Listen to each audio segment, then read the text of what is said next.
Championship Parade Day. They're actually going to have two parades, one in New Jersey as well, since the team technically plays in New Jersey.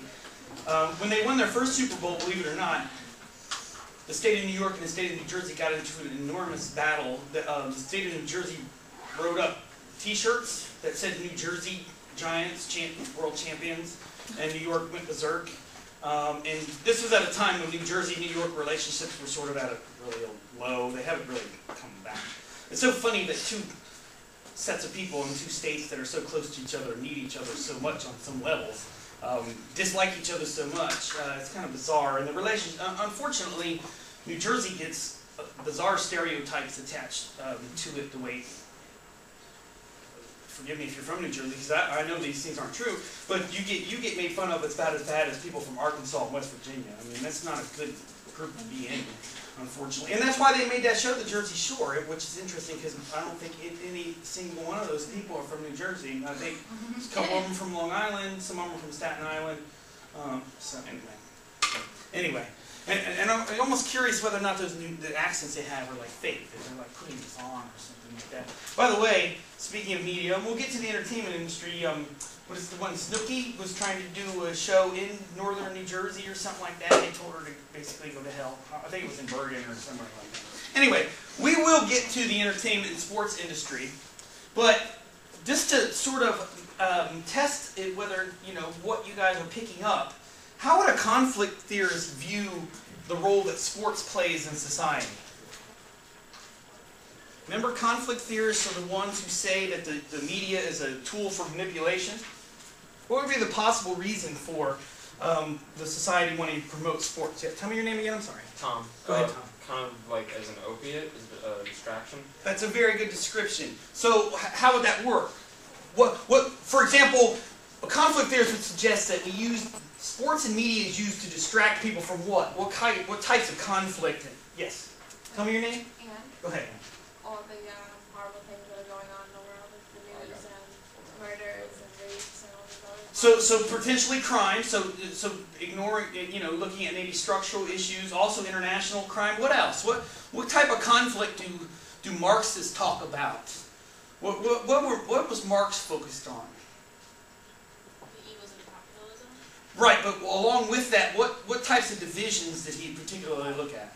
Class struggle. Right, and does sports sort of take away class reality? Nobody mentioned the fact that Eli Manning makes $14 million the other day. Or that the Maras probably have billions in Letitia's. Isn't that who owns do the Letitia still own or is it just the Maras? Anyway, that they're very wealthy and that all these, even the referees, what do you think an NFL referee makes? I doubt it's $50,000 a year. What do you think? I think they have other jobs. Not in well, maybe during parts of the year, but NFL referees are actually professional referees. I think you're thinking of college referees. College referees many times. Now, many of them have had other jobs in the past, like Ed Hockley, I think, was a cop, or many of them are former police officers and former military officials. If you've ever seen Ed Hockley, he's the big guy with the arms. If you've ever seen him, he looks like a player. I mean, part of it is because you've got to be pretty big to be standing behind the line. So I've seen referees get knocked over and things like that. But even the referees are making money. But anyway, and the point is that, look, when you're down there celebrating the Giants win, it doesn't matter if you have a $5,000 suit on or if you're homeless. It's all the Giants, and it's a way of uniting people, it's a way of distracting people, a whole host of stuff. But really, is that the case? You could also say that sports highlights a lot of class differences, doesn't it? And also highlights maybe the priorities of a society that might be out of whack, that we put more, we give money to people who play essentially what are children's games. Okay? I mean, sometimes when I watch football, I'm like, these are grown men chasing a ball around, acting essentially insane towards this ball. Next time a fumble happens, watch the way people scramble for it. Is that the way grown men should be acting towards a ball? Right? You're playing fetch or something out there. And the bigger issue is people who are trying to, and let me set you straight because I'm playing devil's advocate here. I love sports. Don't get me wrong at all. Okay? I watch more on Saturdays on college football. Sometimes I don't leave the house for 11 hours. I'll tell you the truth. I'll watch games between a 2-5 team and a 3-6 team. It doesn't matter to me. It doesn't. Okay? But, you know, if you look at it though, how come we don't give these higher salaries to, for example, the president? Maybe he wouldn't have to raise $1 billion if we gave him more money. Or how about people working to cure cancer? Or why don't we give child protective service workers who go and save children from abuse more money? Or teachers. The United States government and its people and its culture suggest that they care about education, but every time we turn around, they're cutting education while salaries in the NBA and the NFL and NHL and Major League Baseball keep going up. It doesn't make sense to me. And for the most part, I wouldn't mind as much if the players were more charitable with their money, but most of them aren't. Do they give 90% of their salaries away to orphanages? No. They go buy 30,000 square foot homes like Tom Brady has. Or LeBron James, who LeBron James's house had a sports bar, a casino, a full gym, a two-story closet. His closet's bigger than my apartment. And that's just his house in Cleveland. I can imagine what his villa palace looks like in Miami. That maybe society's out of whack and that it could be a bad thing to publish players' salaries. You know, why does A-Rod make $25 million a year? He certainly, just from a production standpoint, doesn't deserve that. He gets about $500,000 for every home run he hits. It's a hefty salary. Okay? But the unfortunate thing is that because Yankee fans and the Yankee organization doesn't care about anything but winning, they'll spend money until they bleed out the ears. I'm not sure. The only reason why the Yankees make money is because they're so popular and they sell a bunch of merchandise. Other than that, they'd be bleeding to death. You can't have $250 million payroll. I mean, one of their players makes more than some like the Tampa Bay Rays and stuff like that. And what I love about the Rays have been to the World Series. Anyway, all right. So let's get back though. We will come back to sports and entertainment. Let's get back to the book. Today's chapter was entitled what? Because there's two ways that the author says that censorship takes place.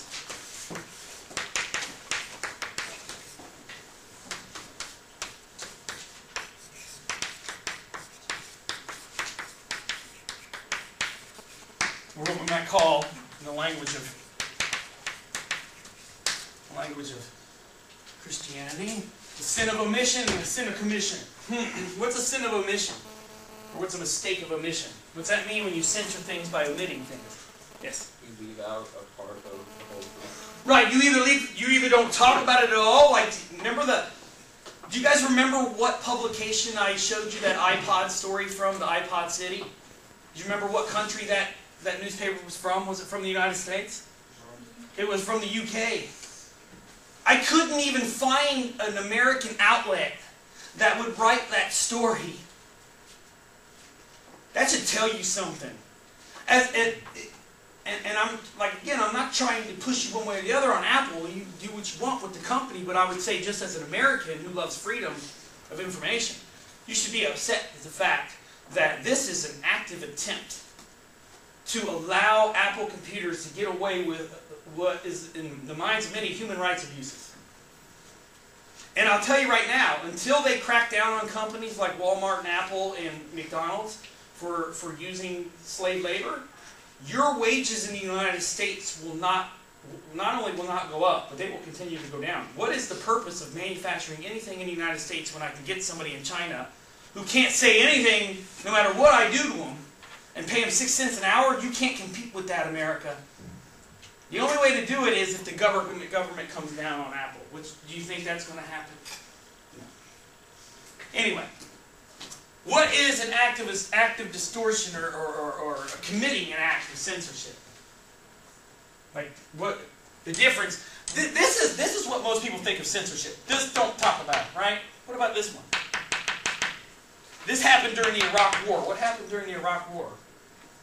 The lead up to the Iraq War.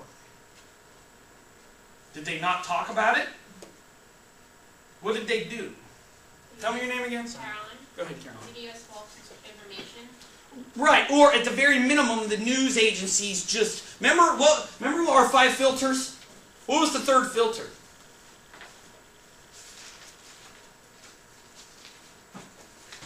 Use of official sources. What's the problem with only getting information about Iraq from the U.S. government, who's determined to fight a war in Iraq? What's the reliability of the information? How high would you rate it?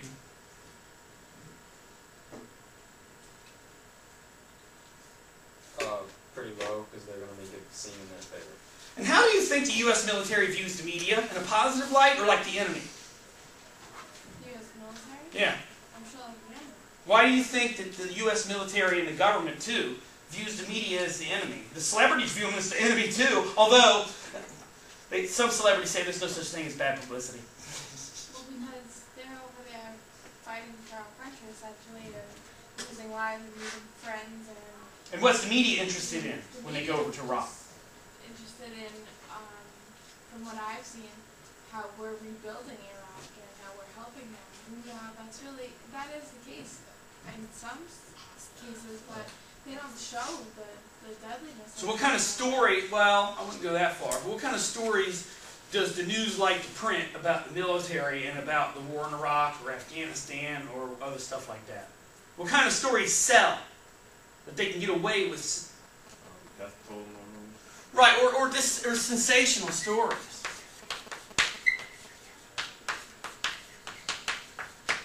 But here's what I don't get. Here's the idea, remember, that we have this media monopoly. And remember, monopoly means one, but this is the way Bagdickian's saying. He's saying, look, and there's 6 companies. He's saying these 6 companies and all their subsidiary companies, remember when I read all of the board of directors from the different companies and all that other stuff? He's saying, you know what, even though there's 6 companies and there's a lot of 30 or 40 more or 500 more companies that are involved in it, but they all act with the same mindset. It reminds me of the grocery stores. When have you ever walked into Waldbaum's versus King Cullen and saw that milk was $1 cheaper than one or the other? Or gasoline? Or anything like that. It's consumer electronics. That's why one of the reasons why people go to Walmart. But I'm telling you right now, when I went to go buy a TV, I went to Walmart and Best Buy and the prices were virtually the same. Which is weird, isn't it? Right? Doesn't that seem kind of strange? But what you're saying is, the media monopoly creates these 5 filters, which then constrict and narrow acceptable stories, particularly about the power elite. One of the things, though, is that sometimes, though, profit in token opposition allows stories like Abu Ghraib to get in. One of the things you want to do if you're running a monopoly is, let me put it, as the American people, first of all, this is 2012, this ain't 1890. Okay, where Americans didn't even know, most of them didn't even understand what the hell a monopoly was. Do most American people view a monopoly in a positive light? Is the government supposed to act when a monopoly is in place? Right? So that's the issue. So if you are a monopoly, like one of these grocery store chains are, essentially, and I think they're all in league with each other, or all these oil companies. Do you think BP and ExxonMobil actually compete with one another? I really don't think they're interested in that.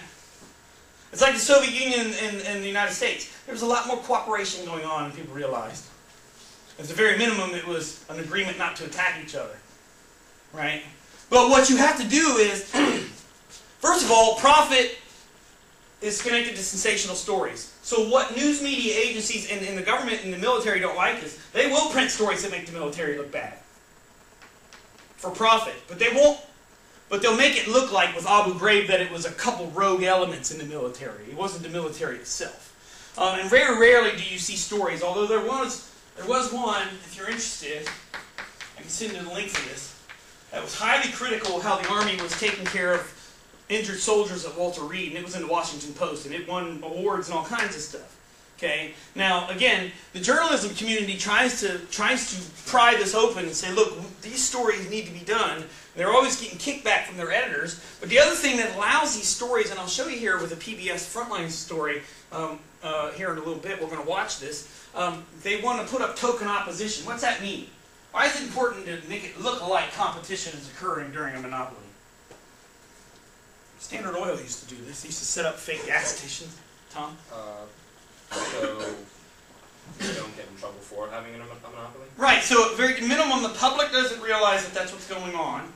And if they ever get accused of censoring things, they say, hey, we wrote a story, we make the military look bad all the time. Right?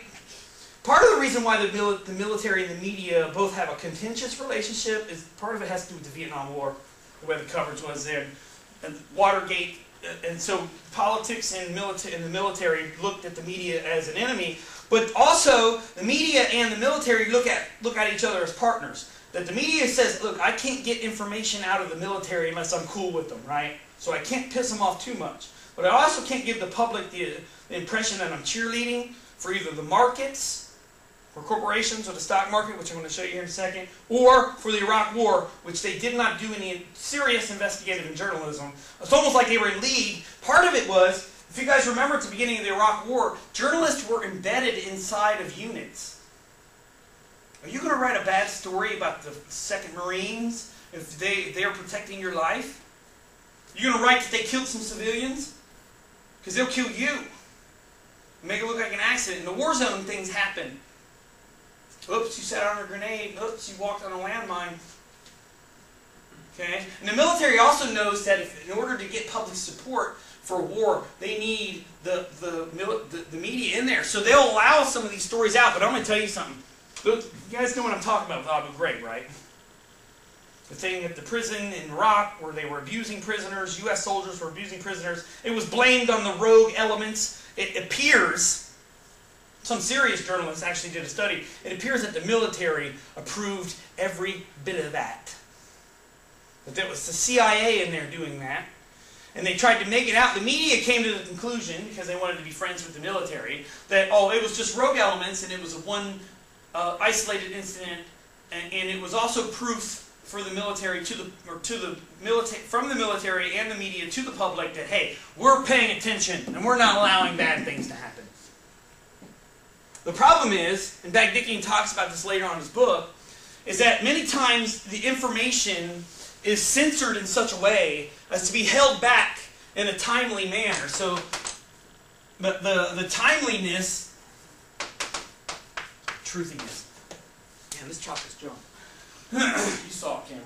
Anyway, the timeliness of when a story comes out important. Why is it important that information come about there that distortion took place in the Iraq War, the lead up to the Iraq War? Why is it important that it comes out in 2003 and not 2008? Why is that important? By 2008, it'll be old news. Yeah, we as individuals, remember we have this idea of the watchdog of journalism, that when big decisions are happening, you need to give us up-to-date information on both sides of the issue so we can make an intelligent decision. When it's too late, it's too late. And people were sent to Iraq who thought they were fighting for one thing and found out differently. And we spent tremendous amounts of money on that war. And in the end, it appears some things have turned out well, so that's one positive. But there's, at least 4,400 families or so that lost relatives. At least that many. In a war that many people think that we were falsely dragged into. Okay? Now, the one thing is at least, many times token opposition will come out again after the fact. Now, the one thing that people talk about is, with the internet, so what's the pluralist theory of media versus they don't believe in this media monopoly. What's the pluralist theory of media versus the conflict theory? What do they say the media does and what it's able to do? Especially with the internet. How do they use the internet as a counter to this media monopoly? The internet's free and anyone can go onto it and write whatever they want. Yeah, and I can publish things. I can put videos on YouTube. You saw that, remember that RT America? That is, it's a channel, but it's not a well-known cable channel. I think you can only get it on certain services, and it's mostly an internet thing. But that was a professionally done news program. You can get Al Jazeera. I can get news from the BBC on the internet. I can put up my own, if I'm a soldier in Iraq, and I got a little camera phone or something like that, and I got a laptop, upload it on YouTube. That's where the Abu Ghraib pictures got on there. So pluralists say, look, the internet comes along and opens this process back up. And the mainstream media has to respond to that. Now, the conflict theorists would come back and say, That was true in the early days of the internet. But Internet 3.0 in 2012, 3.0 meaning like the third version, Google owns YouTube. Facebook is the dominant corporation. Wait till they go public. Man, is that stock going to shoot through the roof? I'm telling you right now. They're going to price it at $40. I won't be surprised if it's $120 by the end of the day. They have 800 million users. Like 400 million people go on that site every single day. They will start buying things up. Even some of these bloggers are now corporately owned or corporately sponsored. If you actually look at the most visited sites on the web, do you think that they're individual blogs owned by individuals? Or that they're major corporation sites? Yeah. Hulu, YouTube, Google, Facebook, Yahoo. Twitter's not completely owned by, but how long do you think it's going to take before Twitter gets bought? Or goes public? If they're smart, they would join. I would join up with Facebook if I was Twitter. Make more sense. Or Google, one of them. I'll tell you one thing though, just as a little, the competition between companies. I think Facebook's got a serious problem because Google can do a lot more than they can, and Google has much more of the serving and computer power to keep their services to where you don't have to pay for them. YouTube is not a paid site. Having YouTube is a tremendous asset to Google because it's a well-known site, whereas stuff on Facebook, a lot of people don't have a Facebook page. And a lot of stuff you put on Facebook, I hate to inform you guys, is Mark Zuckerberg's property. It's not yours. You have limited privacy rights. And at this point in time, there's also issues with mobile phone devices on Facebook too. And Google's got that stuff wrapped up. It'll be interesting going forward. We'll talk more about it. One of the things that will be interesting, during our class, most likely, the IPO for Facebook is somewhere around April. It will most likely take place while we're having our class. So hopefully when it happens, we'll be able to track stock and we can look at what it does and we can look at some of what the critics are saying. But anyway, so again, here we have this process that, look, and it's a similar process when newspapers started. There were a whole host of them. There were a lot of people in them, TVs, stations too. It narrowed down, and then it spread back open. So I think one of the questions we need to get to here, before I read the book, and then we'll show this, is what do you think is the future of this media monopoly? What's going to happen as we go forward? Is it going to get worse, or is the internet really going to battle back? Yes, Tom. Well,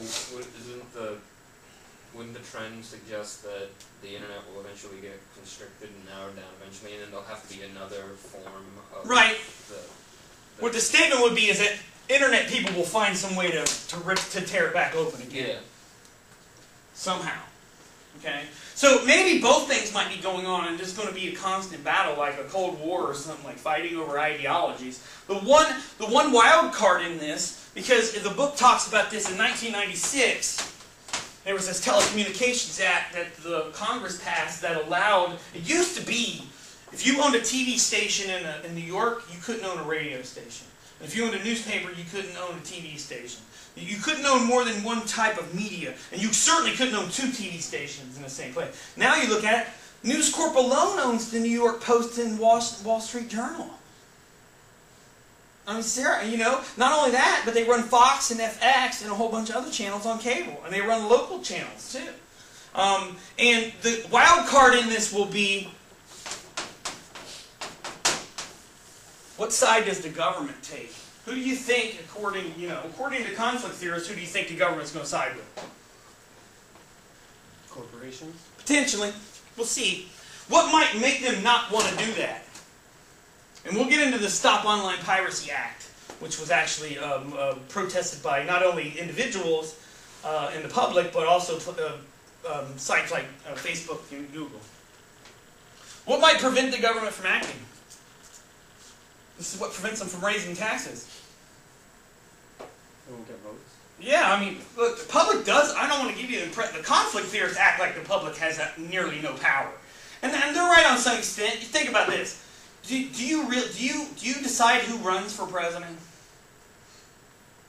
Even if you vote in the primary, do you decide on the candidates?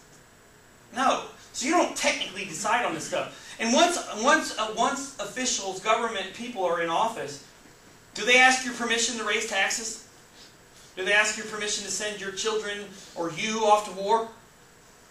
Do they ask your permission before they bomb somebody? Or before they give a corporation a tax break? But the public can make enough of a stink about something to change it. Like the national debt. If the public makes a big enough stink about that, and the politicians, they won't do it. Here's the thing. Most politicians are this way. They won't do it because they won't try and fix the national debt only because they think it's the right thing to do. Why would they do it? So they can get reelected. Right, so they can get support. And they'll tell you, oh, it's two things. I'm trying to do the duty of the American public, and I'm trying to get reelected. Right? Because when do you ever hear a president go, I'm going to run one term because we got some tough decisions to make? Or a congressman, I'm only going to run one term because I'm going to cut the budget severely, right? And the problem is, if you only have 2 or 3 congressmen say that, are they going to be able to do anything? Right? And I've heard when you get to Congress, you sort of get washed up in what's going on. Like you think you're going to go in there and I'm going to, like Mr. Smith goes to Washington, which if you actually look at it, that actually is quite a cynical view of Washington even back in the 1930s. But I'm going to go in there and I'm going to change stuff, and you get there and they're like, hey, sit down and shut up, kid. That's the way they look at you. You're like a rookie. Like in sports. You're like a rookie. Sit down, rookie. Let me show you. Let me tell you how it works in Congress, all right? You sit here, you shut your mouth for 2 years, and you show that you can play with the big boys, and then maybe we'll let you in the club after about another 4 or 5 years, all right? Which means you got to get reelected for 2 or 3 times to even have any power in Congress. Ask any new congressman to go there. They are absolutely frustrated with this garbage. You get there, and these people who've been there for 30 years, game the entire system.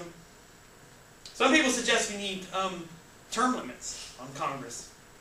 So, anyway. All right.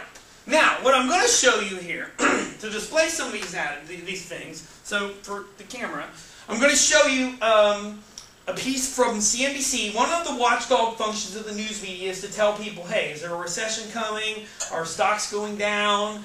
Hey, you should be careful about your money, right? We'll see what CNBC was doing. Were they cheerleading when they should have been telling people to sell stocks? And then we're going to move to look at this idea of token opposition, or real opposition, in the sense of we're going to watch this documentary from PBS's Frontline, which PBS is public broadcasting, so they don't technically, they do take money.